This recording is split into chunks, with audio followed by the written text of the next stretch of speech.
Hi guys, இந்த வீடியோல நம்ம என்ன பார்க்க போறோம்னு பாத்தீங்கன்னா நம்மளோட Facebook அக்கவுண்ட் பாஸ்வேர்டை எப்படி ஈஸியா சேஞ்ச் பண்றதுன்றது தான் பார்க்க போறோம். அண்ட் அது மட்டும் இல்லாம நம்மளோட பாஸ்வேர்ட் மறந்து போயிடுச்சுனாலும் அதை எப்படி நம்ம ஃபர்காட் பாஸ்வேர்ட் கொடுத்து நியூ பாஸ்வேர்டை என்டர் பண்றதுன்றதையும் மொத்தமா இந்த வீடியோல நம்ம பார்க்க போறோம். அதுக்கு முன்னாடி நீங்க இன்னும் நம்ம சேனலை சப்ஸ்கிரைப் பண்ணலனா மறக்காம சப்ஸ்கிரைப் பண்ணி பெல் பட்டனையும் கிளிக் பண்ணிக்கோங்க.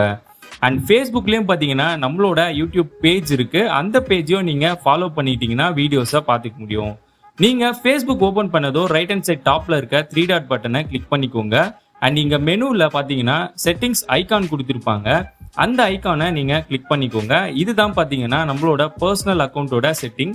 ஸோ இங்கே செகண்டாக பார்த்தீங்கன்னா நமக்கு பாஸ்வேர்ட் அண்ட் செக்யூரிட்டின்னு ஒரு ஆப்ஷன் கொடுத்துருப்பாங்க. அந்த ஒரு ஆப்ஷனை நீங்கள் சூஸ் பண்ணிக்கோங்க. அண்ட் இதில் நம்மளோட லாகின்னு ஆப்ஷன் கொடுத்துருப்பாங்க. அங்கே தான் நம்ம சேஞ்ச் பாஸ்வேர்ட் கொடுத்து நம்மளோட கரண்ட் பாஸ்வேர்ட் அண்ட் நியூ பாஸ்வேர்டை என்டர் பண்ணி அப்டேட் பண்ண போகிறோம். உங்களுக்கு ஓல்டு பாஸ்வேர்ட் தெரிஞ்சிருந்ததுன்னா நீங்கள் அந்த கரண்ட் பாஸ்வேர்டுன்ற அந்த இடத்துல நீங்கள் என்டர் பண்ணிக்கோங்க.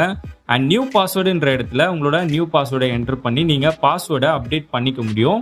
அண்ட் நம்மளோட பாஸ்வேர்ட் மறந்து போனால் அதுக்கு என்ன பண்ணுறதுன்றதையும் இப்போ நம்ம இந்த வீடியோவில் நம்ம பார்க்க போகிறோம்.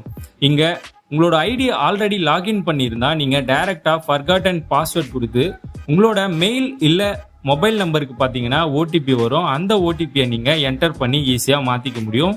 அப்படி இல்லைனாலும் நீங்கள் கூகுள் குரோம் ஓப்பன் பண்ணி உங்களோட மொபைல் நம்பர் அண்ட் பாஸ்வேர்டை என்டர் பண்ணுங்க. இன்கரெக்ட் பாஸ்வேர்ட் வந்தால் ஃபர்காட் பாஸ்வேர்ட் கொடுத்தீங்கன்னா உங்களோட ரிஜிஸ்டர் மொபைல் நம்பர் இல்லை இமெயில் ஐடிக்கு பார்த்தீங்கன்னா 6 டிஜிட் கோடு வரும். அந்த கோடை நீங்கள் கரெக்டாக என்டர் பண்ணிட்டீங்கன்னா உங்களோட பாஸ்வேர்டை நீங்கள் டைரெக்டாக என்டர் பண்ணி நீங்கள் லாகின் பண்ணிக்க முடியும். இப்போ பார்த்தீங்கன்னா நமக்கு 6 டிஜிட் கோடு வந்து ரிசீவ் ஆயிடுச்சு. ஸோ இந்த கோடை வச்சு நம்ம நியூ பாஸ்வேர்டை ஈஸியாக கிரியேட் பண்ணிக்க முடியும்.